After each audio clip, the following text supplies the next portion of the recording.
BJP কৰ্ণাটকৰ নিৰ্বাচনত শোচনীয়ভাৱে পৰাজিত হৈছে আৰু চাৰিওফালে ই এক উল্লাসৰ জোৱাৰ আনিছে। কৰ্ণাটকৰ নিৰ্বাচনে এটা কথা স্পষ্ট কৰিছে যে ৰাইজে বিজেপিৰ সাম্প্ৰদায়িক আৰু ঘৃণাৰ ৰাজনীতি ৰিজেক্ট কৰিছে আৰু গুৰুত্ব দিছে জীৱন জীৱিকাৰ প্ৰশ্নটোত। আৰু এই ক্ষেত্ৰত এক গুৰুত্বপূৰ্ণ ভূমিকা পালন কৰিছিল যুৱ সমাজে। তাৰ মাজতে অসমৰ মুখ্যমন্ত্ৰীয়ে কৈ আছে অসমৰ পৰিস্থিতি তেওঁলোকৰ অনুকূল আৰু অসমৰ চৰকাৰখনক লৈ অসমৰ ৰাইজ সম্পূৰ্ণ সুখত আছে। কথাটো তেনেকুৱা জানো? কৰ্ণাটকৰ নিৰ্বাচন চলি থকাৰ সময়তে আমাৰ ৰাজ্যখনত হিমন্ত বিশ্ব শৰ্মাৰ চৰকাৰখনৰ 2 বছৰ সম্পূৰ্ণ হ'ল। বিজেপিৰ চৰকাৰ বুলি ক'লে 7 বছৰ আচলতে সম্পূৰ্ণ হ'ল। ইয়াৰ লগত সংগতি ৰাখিয়েই এক বৃহৎ নিযুক্তি মেলাৰো আয়োজন কৰা হৈছে। ঘোষণা হৈ আছিল 51,000 পদত নিযুক্তি দিব আৰু 1 লাখ নিযুক্তিৰ প্ৰতিশ্ৰুতি সম্পূৰ্ণ কৰিব। কিন্তু এই কথা এতিয়া লুকাই থকা নাই যে 51,000 পদত 51,000 প্ৰাৰ্থী নিযুক্তি লাভ নকৰে। এতিয়া 45,000 বুলি কৈ আছে, কিন্তু আচলতে কৰিবগৈ হয়তো 25,000 মান। ইয়াৰ কাৰণ হৈছে অভাৰলেপিং। কেণ্ডিডেট সমূহে বাৰে বাৰে এই কথাটো কৈ আছে, কিন্তু চৰকাৰে নুশুনে, মানিবলৈ অস্বীকাৰ কৰে।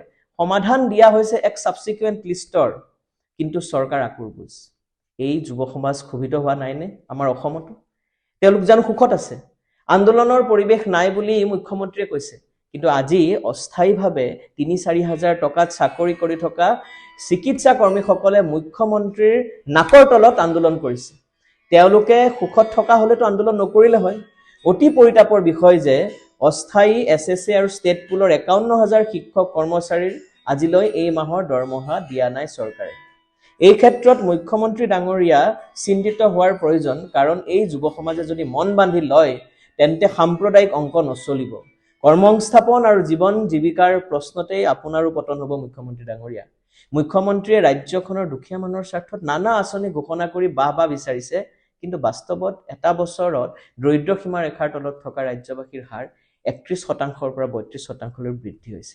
তেনেদৰে ক্ৰমান্বয়ে বাঢ়িছে ভূমিহীনতা। চৰকাৰৰ ঔদ্যোগিকৰণৰ নামত মাটি ক্ৰমান্বয়ে খেতিয়কসকলৰ পৰা বনিয়াসকললৈ হস্তান্তৰ কৰাৰ পথ সুগম কৰিছে। ৰাজ্যখনত নতুন কল কাৰখানা স্থাপন হোৱাৰ সলনি ক্ষুদ্ৰ আৰু মজলীয়া খণ্ডৰ উদ্যোগ প্ৰতিষ্ঠানৰ বৃহৎ সংখ্যক বন্ধ নহয় ৰুগ্ন হৈ পৰিছে। ৰাজ্যখনৰ 2টাকৈ কাগজ কল আমাৰ সন্মুখতে বন্ধ হৈ গ'ল। এতিয়া আকৌ কৈ আছে নামৰূপ যি সাৰ কাৰখানা আছে, সেই সাৰ কাৰখানা বন্ধ হৈ যাব যদিহে ইয়াক বেচৰকাৰী খণ্ডৰ হাতত অৰ্পণ কৰা নহয়। অথচ যোৱা 8-9 বছৰ ধৰি বিজেপিৰ নেতাসকলে ঘোষণা কৰি আছিল যে তেওঁলোকে সাৰ কাৰখানাটোৰ 4ৰ্থ গোট অচিৰে স্থাপন কৰিব। চৰকাৰে স্থায়ী কৰ্মচাৰীৰ সংখ্যা ধাৰাবাহিকভাৱে হ্ৰাস কৰি ঠিকা আৰু অস্থায়ীভাৱে নিযুক্তিৰ ব্যৱস্থা কৰিছে আৰু নিযুক্তসকলক ন্যূনতম প্ৰাপ্যৰ পৰাও বঞ্চিত কৰিছে। শিক্ষা, স্বাস্থ্য আদি শিতানত ৰাজ্যখনৰ অৱস্থা উদ্বেগজনক। এফালে কেন্দ্ৰীয় চৰকাৰৰ হাতত ৰাজনৈতিক আৰ্থিক ক্ষমতাৰ কেন্দ্ৰীভৱন আৰু আনফালে বিজেপি নেতৃত্বাধীন চৰকাৰৰ দেউলীয়া নীতিৰ বাবে ৰাজ্যখনৰ অৰ্থনীতি আৰু জনসাধাৰণৰ অৱস্থা শোচনীয় হৈ পৰিছে। এনে অৱস্থাত স্বাভাৱিকতেই জনসাধাৰণৰ মাজত ক্ষোভ, অসন্তোষ, হতাশা বাঢ়িব ধৰিছে।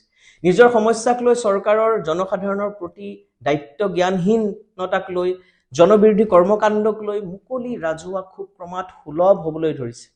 ই বিশেষকৈ শ্ৰমিক কৰ্মচাৰীৰ বৃহৎ আন্দোলন কেইটামানৰ মাজেৰে প্ৰতিফলিত হৈছে।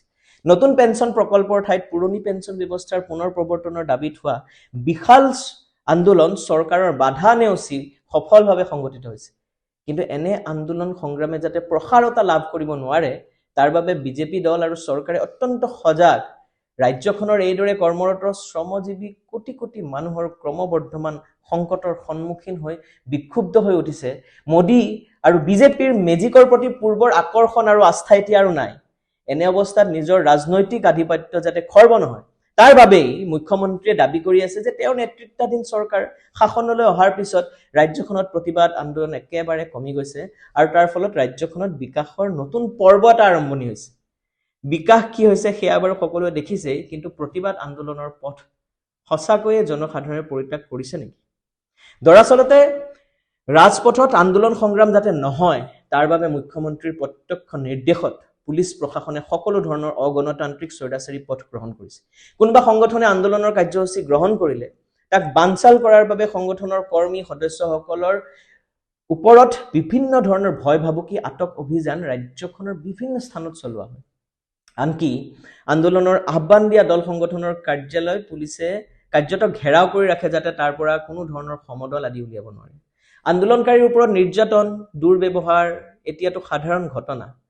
সবাতোকৈ জঘন্য কাৰবাৰ হয় গুৱাহাটীত ৰাজনৈতিক দল সংগঠনবোৰে সমদল কৰাটো কাৰ্যত নিষিদ্ধ নিয়ম মানি সমদলৰ বাবে অনুমতি বিচাৰিলে অনুমতি নিদিয়ে পুলিচ প্ৰশাসনে সচলৰ নিৰ্দিষ্ট ধৰ্ণাস্থলীৰ বাদে কতো প্ৰতিবাদ কৰিবলৈ নিদিয়ে স্বেচ্ছাচাৰী চৰকাৰখনে এইদৰে সম্পূৰ্ণ স্বৈৰতান্ত্ৰিক আচৰণ ভয় ভাবুকিৰে দেখুৱাব বিচাৰিছে অসমত কোনো অসন্তোষ নাই বিক্ষোভ নাই প্ৰতিবাদ নাই পেঞ্চনাৰ সকলে যি আন্দোলন কৰিলে সেয়া এক কথাত আছিল অভাৱনীয় ৰন্ধন কৰ্মী অংগনবাদী কৰ্মী সহায়িকাসকলে নিজৰ ন্যায্য দাবীৰ সমৰ্থনত প্ৰায় আন্দোলন সংগঠিত কৰি আছে ভাৰতৰ নিৰ্মাণ শ্ৰমিক ফেডাৰেশ্যনৰ সৰ্বভাৰতীয় সন্মিলনত যোৱা 11 ফেব্ৰুৱাৰীত গুৱাহাটীত যি শ্ৰমিক আৰু শ্ৰমজীৱী মানুহৰ সমাৱেশ হ'ল সি নিঃসন্দেহে সাম্প্ৰতিক কালৰ সমাৱেশবোৰৰ এক বৃহত্তম সমাৱেশ আছিল পুলিচ প্ৰশাসনৰ সকলো জুলুম নেওচি এছএফআই সেবাৰ যি প্ৰশ্ন কাকত তাক লৈ আন্দোলন কৰিছিল ডিৱাইএফআই নিযুক্তিৰ বিষয়টোক লৈ অহৰহ হস্তক্ষেপ কৰি আছে এনে এক প্ৰেক্ষাপটত বিজেপি বিৰোধী তৎপৰতা বহুগুণে বৃদ্ধি কৰাৰ সুযোগ আৰু প্ৰয়োজনীয়তা স্পষ্টভাৱে আহি পৰিছে চৰকাৰৰ জনবিৰোধী সাম্প্ৰদায়িক আৰু স্বৈৰতান্ত্ৰিক আগ্ৰাসী কৰ্মকাণ্ডক প্ৰতিহত কৰিবলৈ বিজেপিৰ বিৰোধী শক্তিবোৰৰ ঐক্য আৰু যৌথ কামকাজ এক অতি জৰুৰী প্ৰয়োজন হৈ পৰিছে অসমত 10টা দলৰ এক যৌথ উদ্যোগত 10 মাৰ্চত পদক্ষেপ গ্ৰহণ কৰা হৈছিল ৰাহুল গান্ধীৰ যি মানহানিৰ গোচৰ হৈছিল সেই বিষয়ক লৈ পেলাই আৰু ইতিমধ্যে ৰাজ্যখনৰ 11টাকৈ ৰাজনৈতিক দল সেই 11টাকৈ ৰাজনৈতিক দল তেওঁলোকে ইতিমধ্যে ঐক্যবদ্ধ হৈ আগবঢ়াৰ এক সিদ্ধান্ত গ্ৰহণ কৰিছে দলবোৰৰ বৃহৎ ঐক্য ভাৰতীয় ৰাজনীতিৰ বাবে এক লক্ষণীয় ঘটনা আৰু অসমতো 11 দলীয় যি যৌথ প্ৰতিবাদ হৈছে জনসাধাৰণৰ দৃষ্টি আকৰ্ষণ কৰিবলৈ সক্ষম হৈছে অনাগত দিনত এই ঐক্য আৰু সুসংহত যাতে হয় সম্প্ৰসাৰিত কৰিব পাৰি তাৰ মাজেৰে বিজেপিক কঠোৰভাৱে প্ৰত্যাখ্যান কৰিব পৰা যাব বিজেপি বিৰোধী কৰ্মকাণ্ডক অধিক খানিত আৰু কাৰ্যক্ষম কৰি তুলিবৰ বাবে বিৰোধী দলবোৰৰ সামূহিক শক্তিৰ লগতে প্ৰত্যেকৰে নিজা নিজা শক্তিও বৃদ্ধি হ'ব লাগিব কাৰণ এতিয়ালৈ বিজেপিৰ আওতাত থকা কিন্তু ক্ৰমাৎ অসন্তুষ্ট হৈ পৰা বৃহৎ সংখ্যক লোক বিজেপিৰ কবলৰ পৰা মুক্ত কৰাৰ প্ৰয়োজন আছে এই ক্ষেত্ৰত বাওপন্থী দল সংগঠনবোৰৰ বৃহৎ দায়িত্ব আছে বাওপন্থী শক্তিৰ সীমাবদ্ধতা সত্ত্বেও এই দল সংগঠনবিলাকৰ ভাৱমূৰ্তি যথেষ্ট উজ্জ্বল জনসাধাৰণৰ মাজত এটা ধাৰণা আছে যে বাওপন্থীসকল দুৰ্নীতিৰ পৰা মুক্ত সাম্প্ৰদায়িকতাৰ প্ৰশ্নত আপোচহীন আৰু জনসাধাৰণৰ স্বাৰ্থৰ প্ৰশ্নত